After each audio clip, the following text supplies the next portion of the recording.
Traveler, Paimon. I suppose your story is ready. Yep.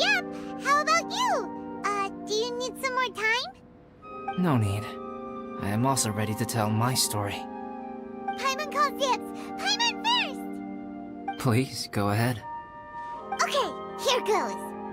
Once upon a time, there was an evil researcher who went into the mountains and did a crazy experiment on whopper flowers to transform their appearance. After a lot of pain and suffering, the whopper flowers finally took on a human form. Then, they stood by the side of the mountain to wait for unsuspecting bypassers. To whoever spoke to them, they would ask them questions such as, "Who am I? Who are you?" If the bypasser got the wrong answer, the last sound they'd make would be a yelp before the whopper flower ate them alive in one bite. Ooh, truly frightening. What the? You two aren't scared at all! Don't go nitpicking, okay? If you didn't like the story, go write your own!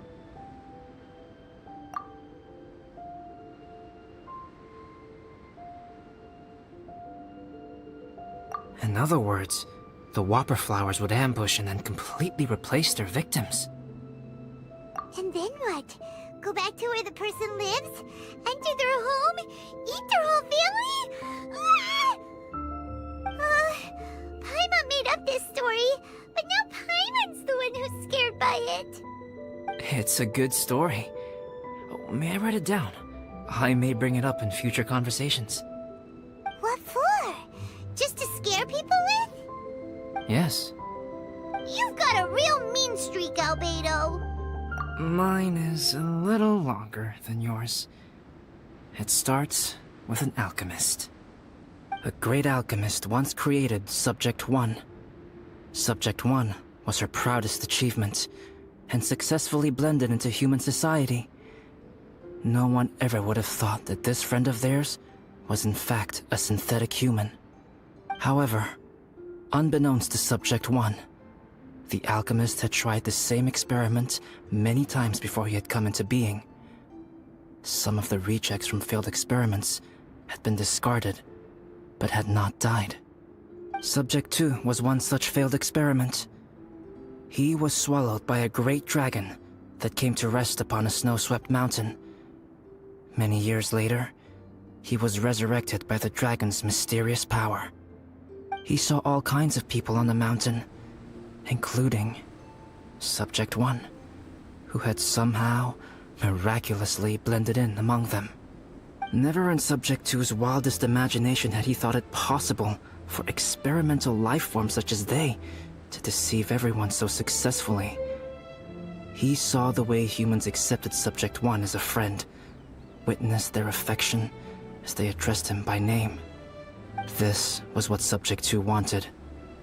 Now, all that Subject 2 desired was to replace Subject 1 and take the joy of his existence for himself.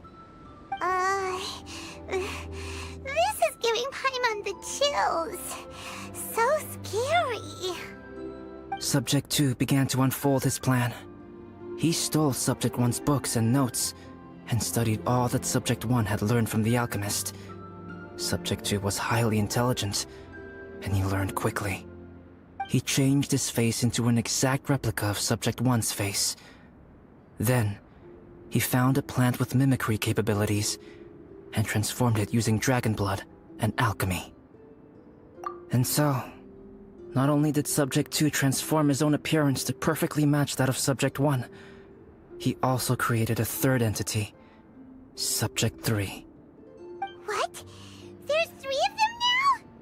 But Subject 2 wanted to become a perfected human.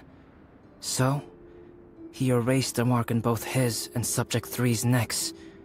For these marks were symbols of imperfection. In my view, it was probably a subconscious act, an instinct. He so desperately craved to become a perfect human being that he forgot something. Human beings are defined by their flaws. Subject 2's plan was meticulously crafted. Subject 3 would draw Subject 1's attention.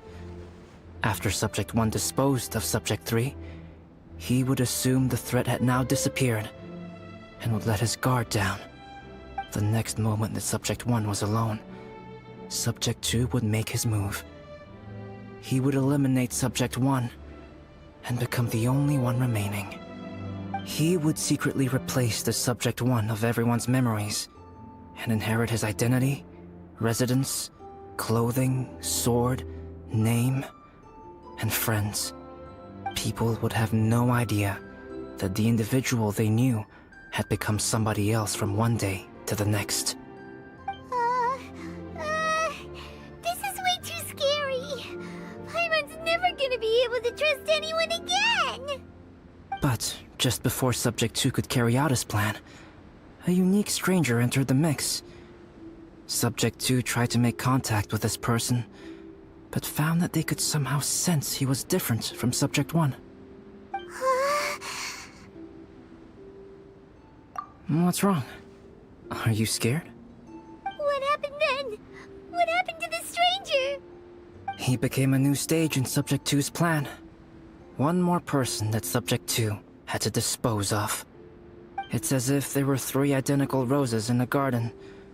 Only one of the 3 was a fine specimen, while the other 2 were defective specimens that bore poisonous thorns. In all the world, only the gardener who tended to them could tell which was the good specimen. People do not like poisonous plants. Only a perfect rose can fetch a high price.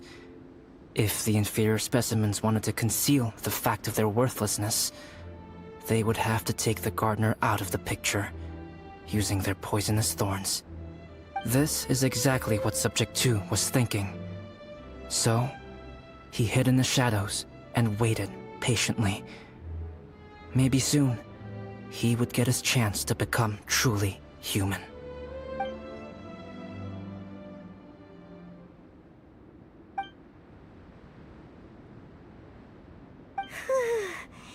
That was intense! So what happened after that? Did Subject 2's plan succeed? Fortunately, it is just a story. And even in this story, Subject 2 did not succeed.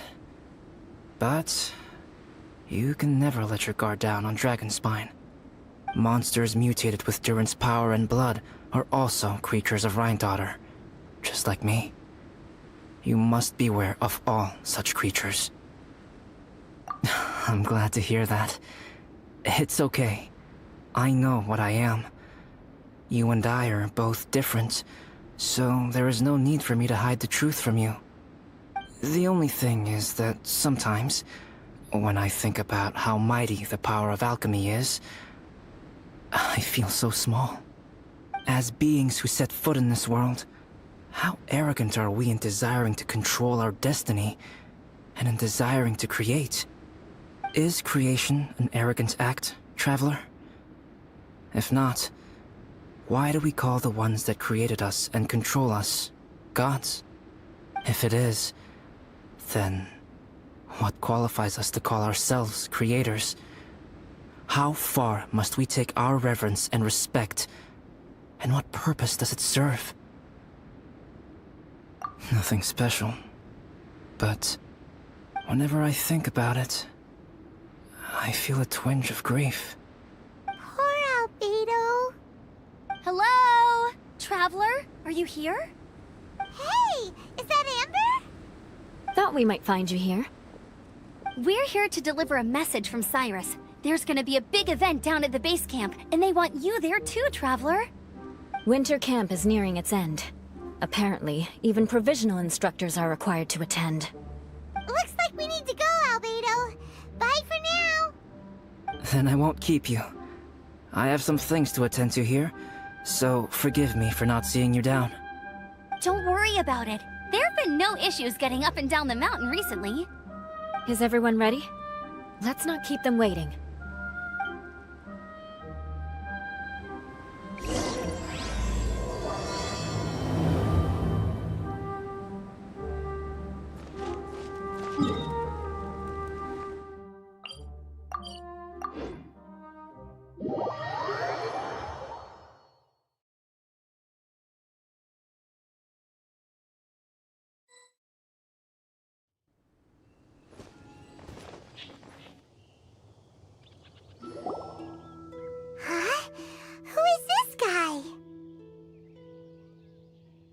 Allow me to introduce Yozerf. He's Joel's father. Dad, this is that traveler I was telling you about. The traveler's helped me out loads in the past, and this time we even built a snowman together. Joel has told me everything about you. I can't thank you enough. Wow! This is amazing! Wait a second. Why is Cyrus discreetly wiping tears away? And what is Pallid doing here? Pallid is the hero of the hour this time. Go on, Pallid. Tell us what happened in your own words. Okay. The weather was fine on that fateful day, and I had a feeling that Lady Luck was smiling down on me. So I trusted my gut and set off to explore somewhere new, somewhere dangerous. Because where there is great danger, there is also great treasure.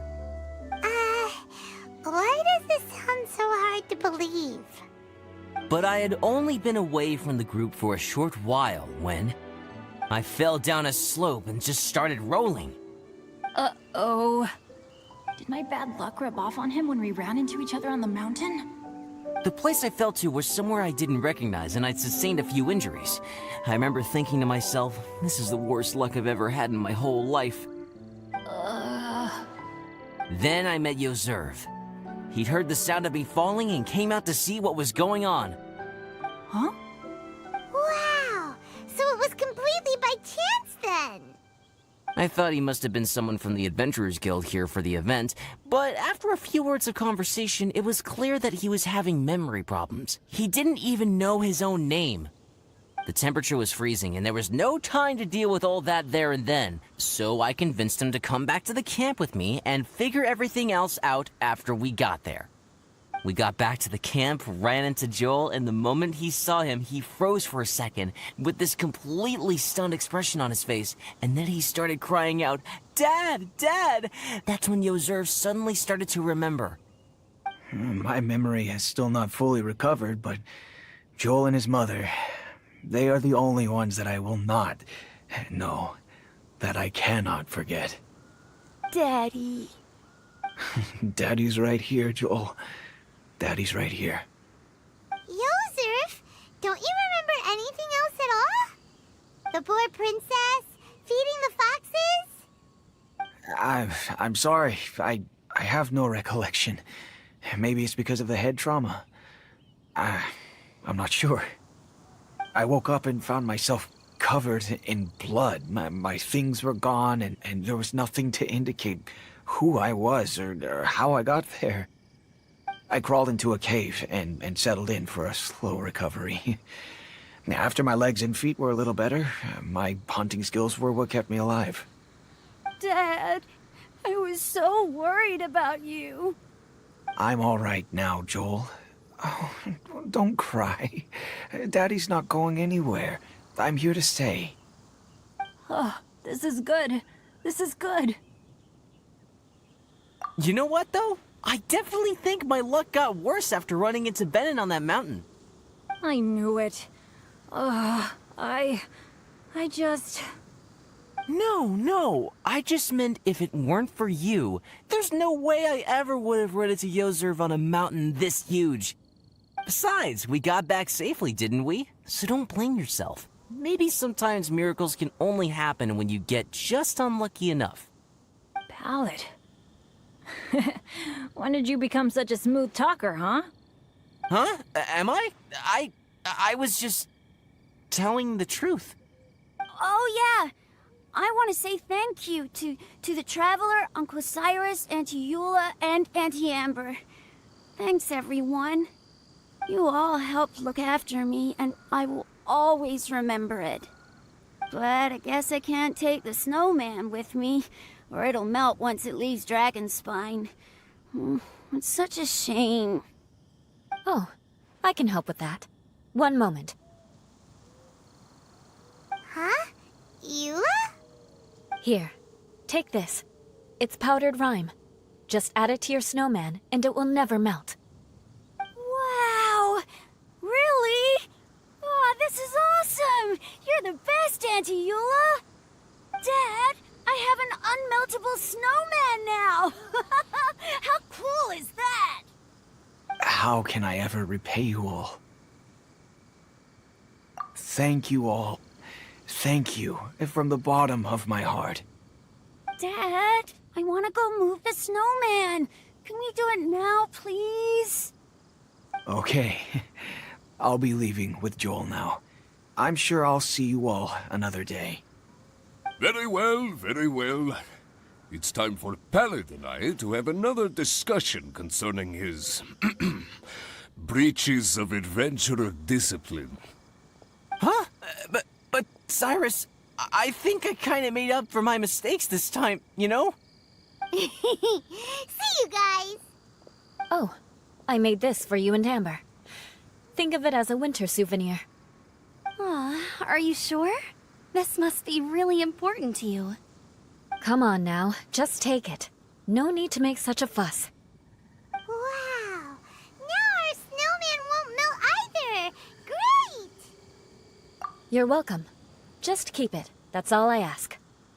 Amber and I have some business to attend to now. See you later. See you! Everyone's gone. Seems like they've all got their own stuff to do now. Oh! You know what? We've been on Dragonspine all this time, and somehow Paimon still forgot to ask Albedo about how to make a fruit juicifier machine that could keep the juice fresh. Maybe we should try Timaeus again. He does seem pretty eager to please after all.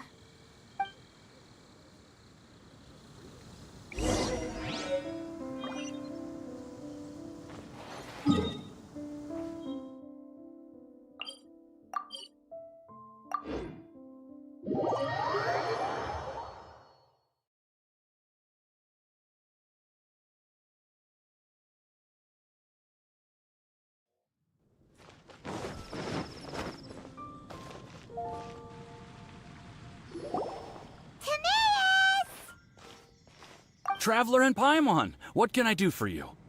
Wait a minute. You've got that mischievous look on your face. Oh, you're not still thinking about that ridiculous juicer thing, are you? Timaeus, will you help us? Well, if the Traveler isn't really interested, then, yeah, maybe I'll give this one a pass. It's just the weirdest request ever. No, but Paimon's Sunsetias are gonna go to waste without it. In the time it would take me to research something like that, I could probably pick those Sunsetias again 10 times over. New research project, Timaeus? We meet again. Oh, Albedo, thank goodness. So the situation is, Paimon wants a machine that can turn fruit into juice and keep the juice fresh. I mean, surely it's... Majorly important, that's what it is. If you can manage to invent this, we'll never have to worry about fruit going bad ever again. That's impossible.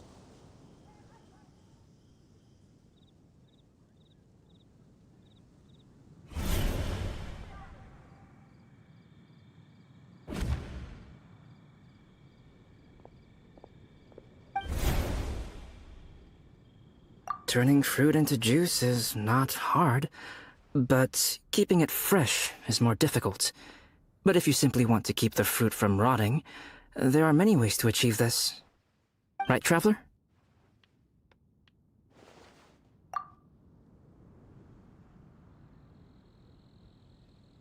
What about his neck? What's wrong? Is there something on my neck? From the look on your face, it's as if you thought I just played a practical joke on you that was in exceedingly poor taste.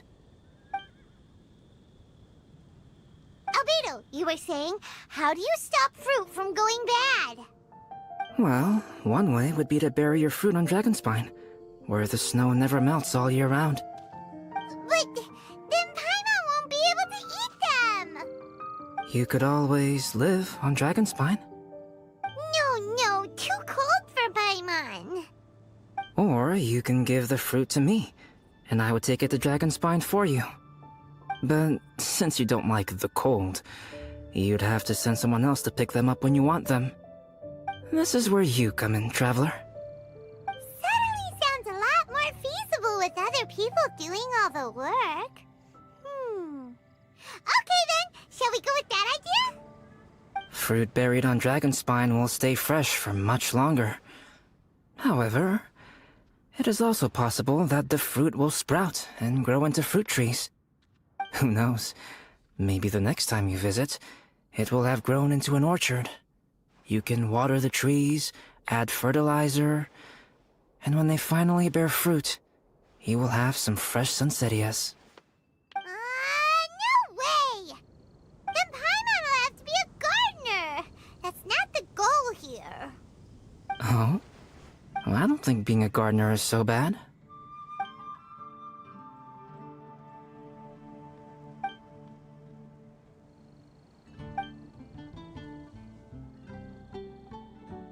Albedo! Stop trying to get your hands on Paimon's super sweet Sunsettias! It bothers you, does it? Of course it bothers Paimon! They are the rarest, super-duper sweetest Sunsettias ever! And they're not for you! Okay, but they're just Sunsettias. I think you're only so attached to them because you don't have much fruit of this quality in your possession. When someone's pockets are full and their spirit is fulfilled, they don't easily fall prey to this kind of yearning. Really?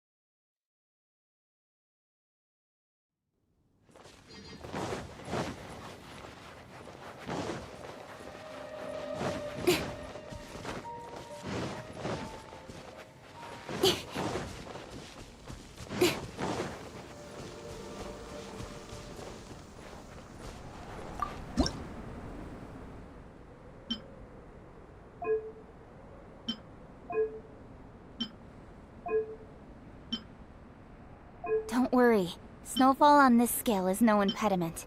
We can keep moving. What?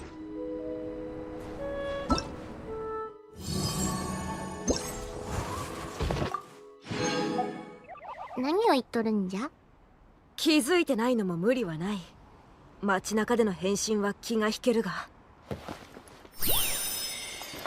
これならどうだ？